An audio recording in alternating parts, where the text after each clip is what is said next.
I have healed from 15 years of chronic skin picking, and over the past 3 years, I've been helping others like you to do the same, to learn how to love themselves better, live better, thrive, and to become the versions of themselves that they were born to be. This is what healing from the root cause looks like. And from my personal and professional experience, there are 4 areas of growth based in science that allow us to heal. These are the things that I've seen in myself. When you grow in these areas, the length, severity, and frequency of picking sessions and pulling sessions and biting sessions reduces. So in this episode, I want to share with you what those are, what those 4 powerful areas of growth are, and how you can start to grow in these areas too for yourself so that you can lead yourself in your healing and start to see real change. Not only that, but I'm going to ask you to rate yourself on a scale of 1 to 10 where you think you stand in each of these areas. 10 being I am nailing that, I'm thriving in that area. 1 being wow, I'm really lacking in that area. Because wherever you are lacking the most, that will be your current greatest area for growth. As you listen to this episode, I encourage you to notice what shows up for you, what calls to you, because that is where you can start. You are listening to episode 110 of Beyond Skin Picking and Hair Pulling. It is amazing to have you here. Thank you for taking the time to listen into this podcast and to learn how to address the root cause of why you pick, pull, and bite at your body so that you can experience long-term sustainable change. My name is Rafaela Marie. I'm your host. As you already know, I've healed from 15 years of chronic skin picking. I'm now a coach who helps others to do the same. And in this podcast, I share absolutely everything I know with you so that you can start to move forward. And there's something really special I would love to share with you. I would love to hear your story. If there's one thing that so many of us are lacking in this community is we are lacking feeling deeply seen and understood in this struggle. And we're lacking the right guidance and support in what the hell we can do to actually heal. In fact, I've had 3 calls with people this week. I've heard their stories. I've shared with them my insights into what the root cause of why they pick, pull, or bite is. And I've also given them tangible steps on what they can do next in their healing. If you want to have this opportunity as well, go to the link in the show notes and book in a free BFPA road mapping session with me. I'm so looking forward to meeting you. The 4 most powerful areas of growth in healing from skin picking, hair pulling, and nail biting are community, your relationship with yourself, self-care, and purpose. When you grow in these 4 areas and work through roadblocks and limitations and the wounds that we carry around these different things, incredible things happen. This is addressing the root cause. And I encourage you to listen to the end because there is so much here that I truly believe is going to speak to your soul, is going to speak to the part of you that knows that you are capable of living a life of more connection, more love, more compassion, more ease, more joy, more abundance, more lightness. These are the tangible steps we can take to create more of that for ourselves. The first place we're going to start is with community. Community is essentially meaningful connection to other people. You have shared experiences, you have shared values and beliefs, you share a common purpose, you share common interests and activities. But most importantly, there is a sense of belonging and there is a sense of acceptance within that community. Now, interestingly, while this world is becoming more and more connected with the development of technology, we are becoming more and more disconnected. There is a loneliness epidemic right now, and there is a lot of research and studies done by the World Health Organization, Harvard Graduate School of Education. There's also a campaign to end loneliness as well. Loneliness is essentially the result of disconnection, the result of a lack of community, where we feel like we belong and we're accepted, where we feel seen by other people. And this is drawing from a study done by the World Health Organization.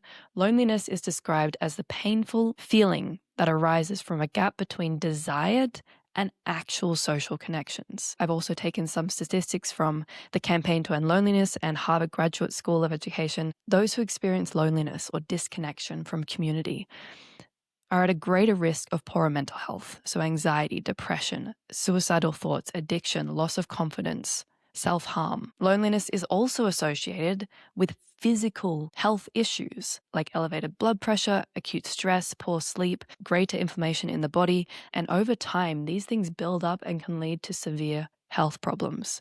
1 in 6 people worldwide are affected by loneliness. They don't have a solid sense of belonging. They don't have a solid feeling of being seen, of being accepted. Loneliness is linked to an estimated 100 deaths every hour. That is 871,000 deaths every year.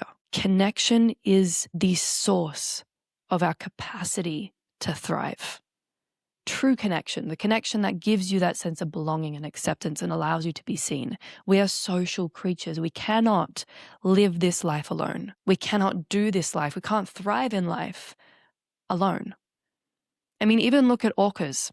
Orcas are also very social creatures. And look at how they suffer in places like Dreamworld. They struggle with their mental health, they struggle with their physical health, and they also die much earlier than orcas in the wild because of the isolation. Loneliness is a big deal. Disconnection is a big deal. Community is a big deal. It's so important. And what do we do when we pick, pull, bite at our body and we feel ashamed? We isolate. We get really busy so we don't have time for other people. Maybe you grew up in an unstable home and you never really had a great sense of belonging within your own family. And now you struggle to create that for yourself as an adult. Maybe you didn't really learn how to connect emotionally with other people, how to be vulnerable and open.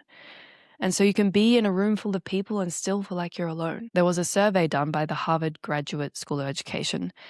And in that survey, over 50% of people said the greatest cause of loneliness was technology, insufficient time with family, overworked or too busy. I think that's something we can all relate to. Living in a too individualistic society. I found that really interesting because the pros, the positives of living in an individualistic society is that you're able to step outside of society's expectations and lead a life that is fulfilling for yourself.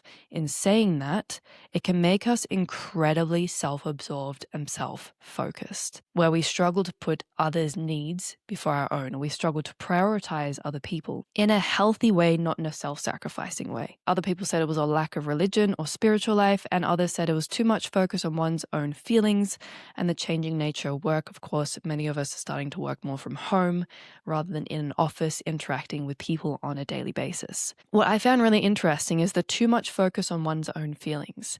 And this is so true. When we spend too much time alone, we get in our head, we get stuck in our head, thinking about our feelings and feeling stuck in our feelings and thinking about how can I fix this feeling and then feeling stuck in it more and getting frustrated, going in this loop, and it just sucks. But have you ever had the experience of having a bit of a shit day, not feeling great, and then you spend time with friends and you forget about those things? You forget about the shit day, you forget about the things that you're stressed about, and you're just in the moment with them existing. You're out of your head. You're not focusing on yourself so much. We need that respite from our own minds. Community lowers inflammation in the body, reduces emotional distress, helps us to relax, and helps us to live longer. I'm gonna say it again. We cannot live this life alone. We cannot heal and grow and thrive alone. We must learn how to lean on other people. And so the key to community is vulnerability. And that doesn't mean you need to become an open book and trauma dump or let every single person know who you want to be close with, all the things that you're struggling with. I would even advise against that because we want to know who we can open up to and who we maybe don't open up to. Not every person or relationship needs that level of depth and vulnerability. And that's not because there's something wrong with you or the other person. It's just simply because sometimes the connection you feel with someone doesn't need you to go deeper, and that's okay. So how else can vulnerability look? If it's not just opening up about the things that you struggle with or sharing really personal details, what else is it? It's asking for help when you need it. It's allowing people to offer you support or do things for you. It's accepting compliments, because when we compliment someone, it's actually a bid for connection. And when we shut down that compliment, we're shutting down that connection. I mean, it feels good when you compliment someone and they say, "Oh my God, thanks." It's as simple as that. And it's uncomfortable, trust me, I get it. But learn to accept compliments is a small step towards building connection with people. And then with those people who you are close to, who you can see you can trust, who you can see you can take that step deeper with them, allow yourself to be vulnerable in the sense of sharing your struggles. Who in your life do you have a feeling they will be really supportive of you? We must be real and imperfect with people to build connection. Not everyone needs to know your deepest, darkest secrets and the things that you struggle with, but some people do, and you need that too. Have shared experiences with people. Do activities together. That's really a strong way to build connection.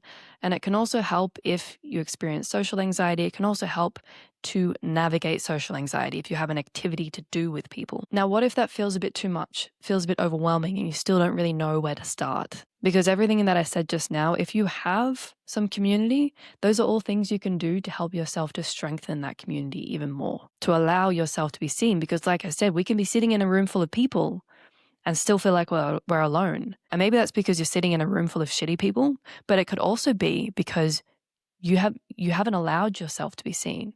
You haven't allowed yourself to be vulnerable and open, to accept compliments, to accept help, to ask for help, to share even just small moments of vulnerability and honesty. Of course, we'll feel lonely in a room full of people if we're hiding constantly. We're hiding in plain sight.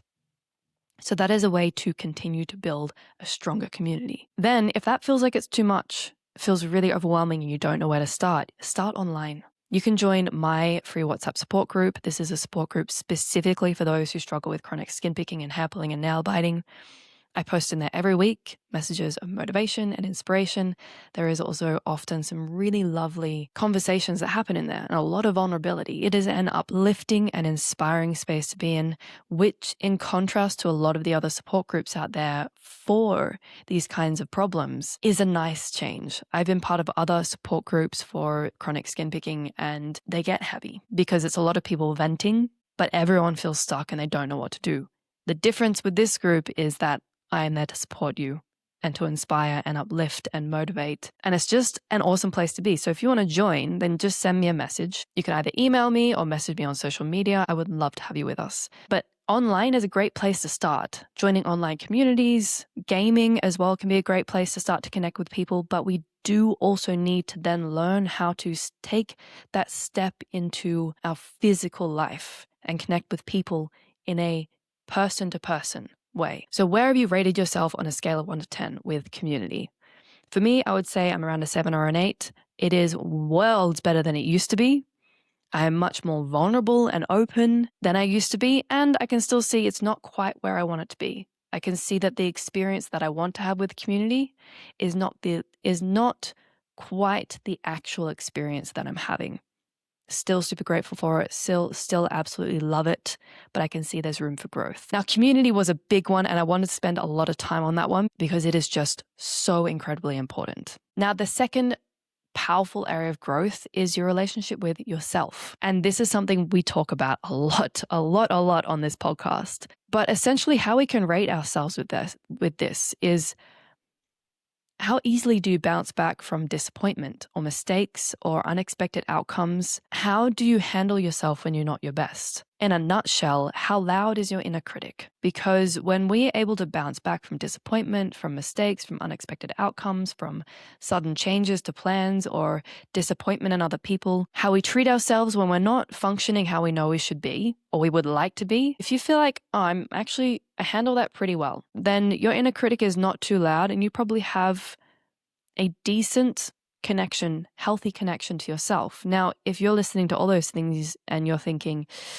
yeah, I'm pretty harsh on myself, I struggle with that a lot. I feel even maybe some shame around that or frustration or anger, or I'm just so exhausted with myself, really critical of myself, then that is a sign that there is potentially quite a bit of disconnection in the relationship to yourself, quite a lot of misunderstanding. And the more of that we have, the louder our inner critic will be. Now, you can listen to virtually any of the previous podcast episodes and learn how to start to build a closer relationship to yourself. If you just scroll through the episodes and see what calls to you, probably you'll find something in there that will help you with that. But what I do want to share with you is self-leadership. Because essentially, how we heal our relationship with ourselves and develop a really loving, compassionate relationship with self is through how we lead ourselves. I actually posted this today in my private WhatsApp support group, and I want to read it out to you because it's actually really relevant to what we're talking about right now. But this is what I wrote. A sign of a great leader is one who is able to show appreciation and uplift those whom they lead. You are the leader of yourself. Every task you complete, no matter how small, deserves acknowledgement and appreciation. Making the bed, food shopping, preparing meals, washing clothes. Imagine how you'd feel if someone did those things for you from a place of love and support. I know for myself, if someone did that for me, I'd be like, oh my God, you're amazing. This is amazing. You saved my life. This has just made my day. I mean, I love that my husband makes my side of the bed every morning. We have separate blankets because I'm a furnace and I just overheat if I have too much body contact in the night. Anyway, if someone went food shopping for me and prepared meals, if someone washed my clothes, just did those basic maintenance stuff, oh my God, that's so cool. I would love that. I also love it when my husband does those things for me, and he also appreciates a lot when I do it for him. But just think of how you will respond to someone else. It's a big response. So for the rest of this week, pause after you complete a simple task like making the bed or doing your washing or preparing yourself a bowl of cereal or preparing yourself breakfast, and show yourself appreciation for doing that. It might feel weird, but if you want to feel better in yourself on a day-to-day basis, you need to start leading yourself with love. Because if you resonate with the loud inner critic and you feel like that's a big thing of you and you're maybe scoring yourself a little low on the relationship with self, then most likely you're leading yourself with criticism and demands and pressure and stress. And of course, we're then going to struggle with things like chronic skin picking and hair pulling and nail biting. That's a lot. Every day, day in, day out. When we lead ourselves with love, we can learn how to relax and feel okay inside ourselves. Life just gets easier. In fact, the past 2 episodes, how to rest without becoming lazy and why you can't slow down, plus a somatic practice show you how these are all ways of learning how to connect more closely to ourselves. And we can see how much appreciation changes things just inside the workplace. Maybe you worked in a place where you didn't really feel appreciated. There was just a lot of negative feedback and pushing harder, and you burn out eventually. You lose the passion and the drive for the work that you do. Now, I work weekends in a restaurant to support this business as it's growing, and I don't love hospitality. And working 18 hours on my feet every weekend can sometimes feel like a lot. But my boss at this restaurant is a legend, and he shows a lot of appreciation to all the staff. And let me tell you, that has drastically changed how I feel when I go to work, because I feel like it matters that I'm there. I feel appreciated. I feel like I'm giving something to the team. When there is a lack of appreciation, we feel like a number. We feel like it doesn't matter that we're there. We feel replaceable. We don't feel important. And it fucking sucks.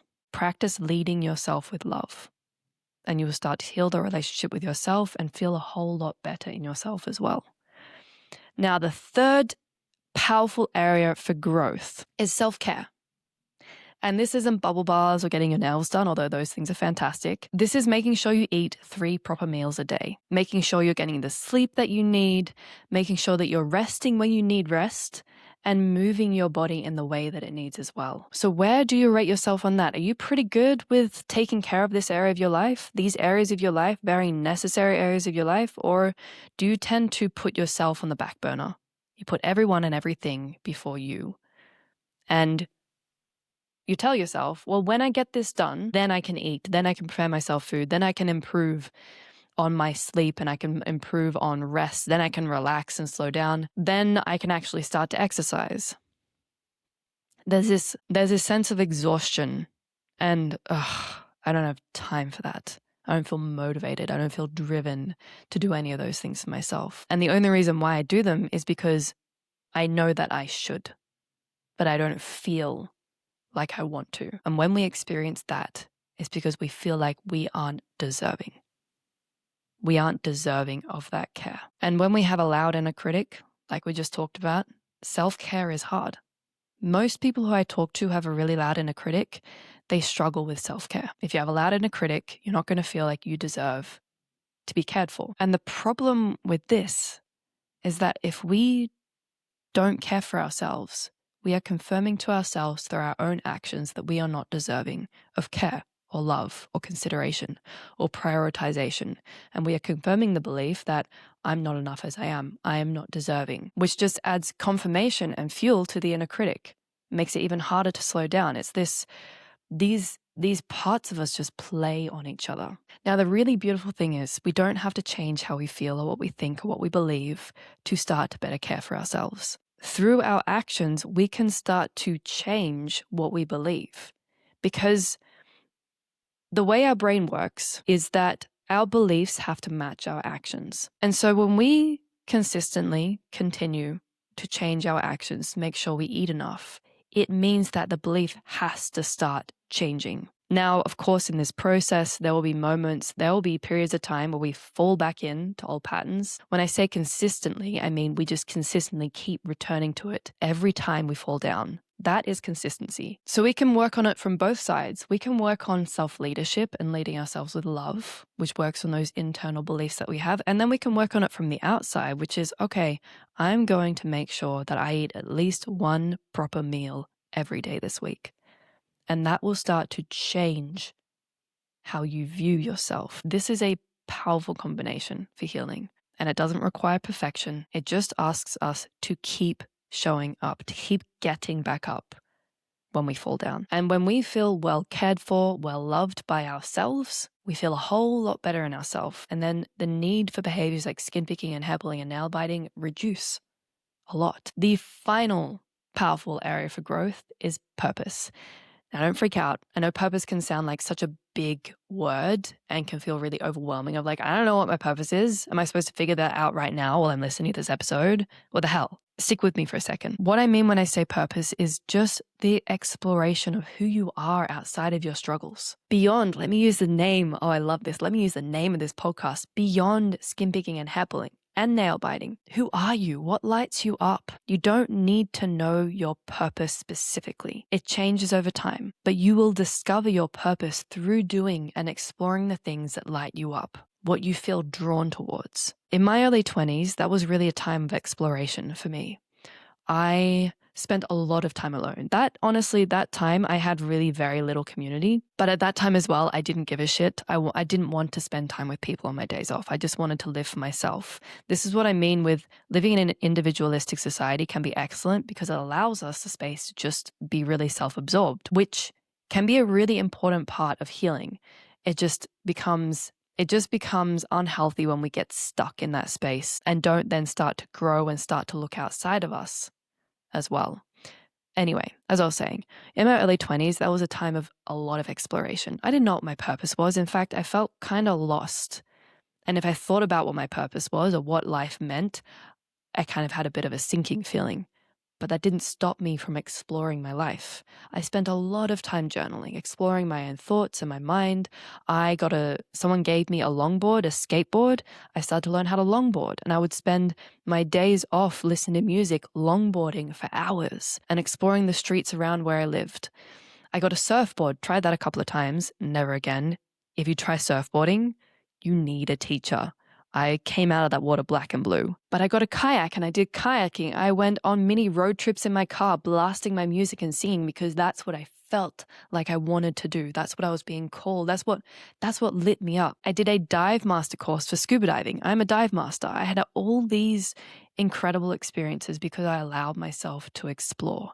And while yes, I was struggling with myself and I wasn't always very happy, I had these moments that just lit me up. I was getting to know myself, especially because growing up, I didn't really have an opportunity to get to know myself. And some of that exploration came from a place of desperation, of not being able to stay still, not knowing who I am. But it also came from my heart, because if something lights you up, it's coming from your heart, your core self. While it may have anxiety or fear or anything else underneath, it can also be an authentic expression of you. Let yourself live. Really, just in the past year, my purpose for this life has started to become more clear to me. And my purpose is that I can feel in my heart is to learn how to live and love as well as possible so I can share that light with other people. And the really incredible thing about purpose is that it's not tied to any one individual thing. This podcast is a conduit for that purpose that I feel. So is social media. The work that I do in this community is a way of expressing that, and it's a way that and it's something that amplifies that feeling for me. There are things that will amplify the light that you have inside of you, and there are things that will restrict it. Working in hospitality for me in the beginning definitely allowed me to amplify some aspects of myself. It allowed me to discover parts of myself and explore parts of myself that I'm incredibly grateful for. But as I started to heal and grow more, it started to become more and more restrictive. And now this work that I'm doing gives me so much space, it amplifies it. It's not restrictive. And what this means is that it doesn't really matter what you are doing. It just matters the experience that you have while you're doing it. You don't even need to know what your purpose is. Just trust the truth of your intuition and that core part of you coming to the surface saying, this is right, this feels right. And we can only discover that through exploration. Instead of saying, I can't enjoy, I can't have fun, I can't relax, I can't try that new thing or explore that thing until I get all this work done. I need to set myself up first. You're here to live. You're not just here to work and get shit done and be organized and be efficient and be effective. You are here to live, and it's through learning how to live and learning how to allow yourself to have those experiences that light you up. That's when you really start to give back to the people in your life. Think of a time that you felt inspired by another person. Another person lit you up in some way or woke something up inside of you. It's because they were accessing an authentic part of themselves that lit them up, and it woke up that light in you as well.